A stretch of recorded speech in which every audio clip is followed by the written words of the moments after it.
చంపి వదిలిపెడుతున్నారు తప్ప మరొకటి లేదు. ఏదేదో చెప్తున్నాడు, అద్భుతమైన అభివృద్ధి జరుగుతుంది అంటున్నాడు. ఏంటో మరి నాకు అర్థం కాల. ఎక్కడ జరుగుతుందో అర్థం కాల. ఈ మధ్యన అన్నాడు పిల్లలు కానీ అంటున్నాడు. ఏమంటే మీకు ఇద్దరు పిల్లలేనా, ఇంకో నలుగురు కనమంటున్నాడు.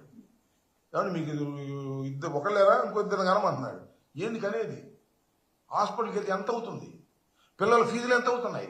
అదే నువ్వు ఇస్తానన్నేమో 15,000 ఎగ్గొట్టేశావు. ఇప్పుడేం పిల్లల్ని ధారాళంగా కనాలంట. ఆయన మాత్రం ఒక్కనే కంటాడు, వాళ్ళ అబ్బాయి కూడా ఒక్కనే కంటాడు. చెప్పేటందుకే నీతులు ఉంటాయి, మరీ ఉండవు. ఇది ఉన్న పరిస్థితి. చంద్రబాబు నాయుడు గారు చెప్పడానికి మాత్రం అద్భుతంగా చెప్తాడు. అరే అప్పుడు మా రోజుల్లో ఇద్దరు లేక ముగ్గురు అనేవాళ్ళండి, ఈయన ఒకడంగా అన్నాడు. ఏంటో మరి నాకు అర్థం కాల. పోనీ మొన్న వాళ్ళ అబ్బాయి ఆయన లింగులిట్టుకు. దేశంలో మాత్రం అందరు కనాలి. ఒక్కొక్క పురుడికి ఒక్కొక్క కాన్పుకి ₹1,00,000, 60,000, 70,000, ₹1,00,000 అవుతుంది పేదోడికి. డబ్బులున్నోడు కంటే కంటాడు. పేదోడిని కానంటే ఏం చేయాలి నాకు అర్థం కాల. చంద్రబాబు బుర్ర పోయిందో ఉందో నాకు అర్థం కాల.